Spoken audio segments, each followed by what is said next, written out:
I was a prison officer and became a manager over the 22 years that I did it. Okay.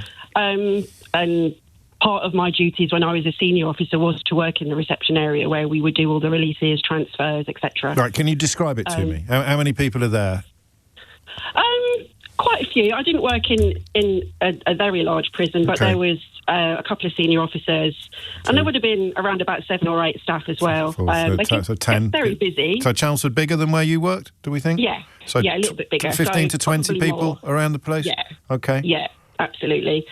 But as a senior officer, you know, the responsibility you have when you put a prisoner through that door, the paperwork that needs to be checked, the warrants, the court paperwork, depending on, you know, how they're being released, dealing with licences, making sure the prisoner understands it, that they've signed everything they need to sign. Yeah. It's a really long process. Well, you'd hope so, especially with a sex offender. Of course.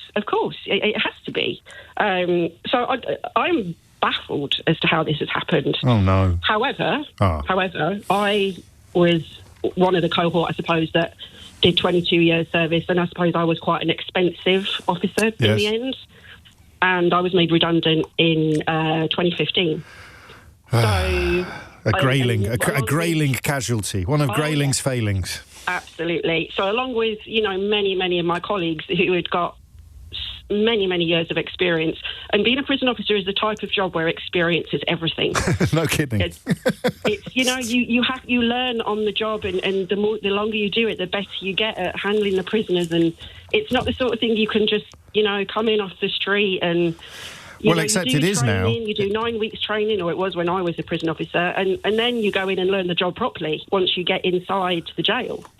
But I don't... But there's so many people there. I mean, this is the only thing... I mean, I didn't think this was going to go down the road it's gone down, but it looks from my inbox and indeed the switchboard as if I'm more or less the only one who thinks it's too pie in the sky to be plausible that this was not complete incompetence or repeated human error. But you've got 15 or 20 people. I mean, what would have happened on your shift if somehow one had slipped through the net and then he came back and said, I don't think you should have let me go, I'm being deported next week? Surely at that point you would... Good grief. Yeah. I would have... He would have been straight back in within seconds. Back to Alison in Edinburgh now. I want to do a workshop. I want to do a role play. So the second, third and fourth time he's coming back and saying, I shouldn't be released. I'm being deported next week. Let me back in, please. I mean, I would hope that's something that doesn't happen very often. Well, that the prisoner is coming back and saying, I shouldn't be out here, I should be somewhere else. But baffling. But, you know, when I left and a lot of my colleagues left, we had conversations that this is where we would end up. We did as well, and I'm a radio host. I had your colleagues and people ringing me quite regularly to say, you don't, like in any job, if you're trying to save money by getting rid of the experienced people and replacing them with inexperienced people, it's a recipe for disaster. And then, of course, because of other relatively ill-advised or populist policies, they fill the prison to bursting point when they're at their least capable position in generations for actually running them properly. Absolutely. I really feel for the staff at the moment. I think, you know, So scale of 1 to 10, the likelihood of this being some sort of conspiracy? And I know you balk at... No, it has to just be error. It has to just be error. What would anyone have to gain from some doing sort of race war. You know, some sort of political... If it was just one person's decision and he was in his last week and they'd fired him for stealing biscuits and he just thought, right, I'm going to give Nigel a big gift now and I'm going to let this bloke go early. But it would have to have come through so many layers and levels. Absolutely, yeah. There would have had to have been so many people involved. You know, you've also got the administration staff who prepare all the paperwork and do all the calculations and... You've got nothing then. There's other people involved as well. Yeah, but that's it. You can't account for it. You're just confident it wouldn't be the thing that was suggested.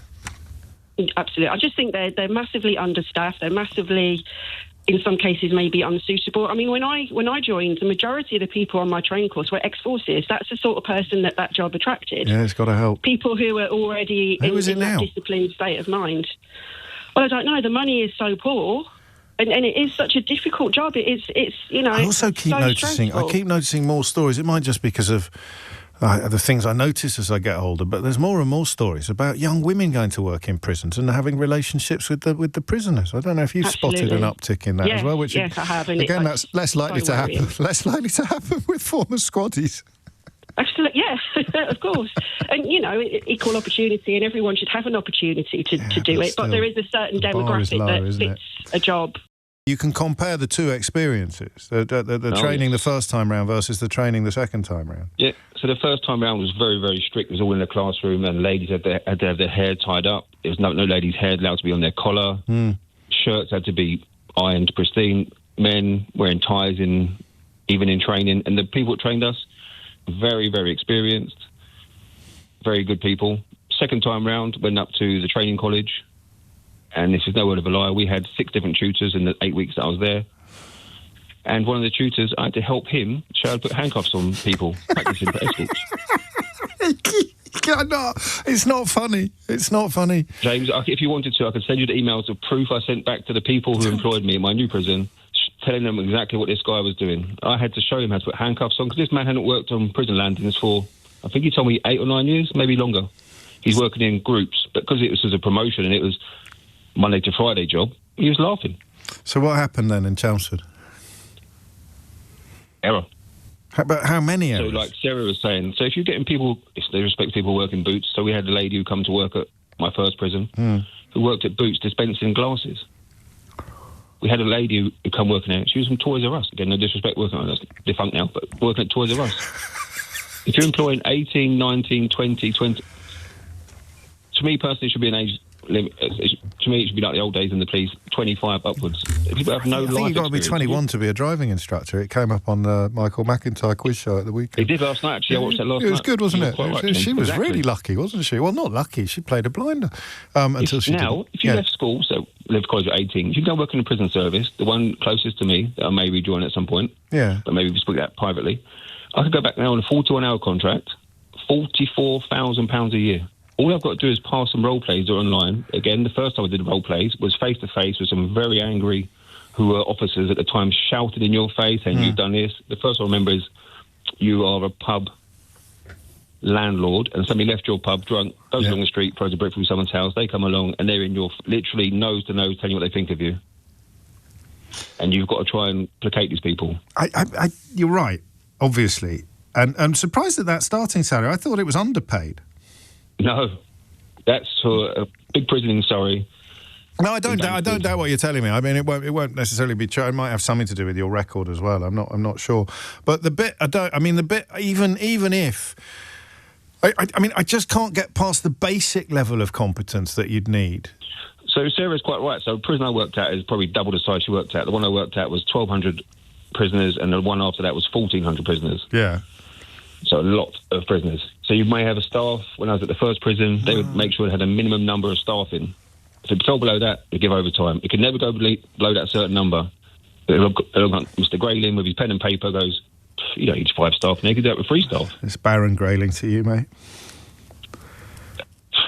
I don't care what it is. He's my local MP as well. So when I started these, you might have 12 staff working for 100. Yeah, but when he came back, 6 staff. I didn't know that. Well, I did know that, but you can't keep all the knowledge in your head all the time. When he came back the 3rd time or the 4th time and said, I don't think you should have released me. I don't have anywhere to go. I'm being deported next week. Will you let me back in, please? How could nobody in the room where it happens have thought, let's have another look at the file? James, I can't answer that question. No one can. Being embarrassed. If that was me, I think I would have handed my keys in the gate and walked home.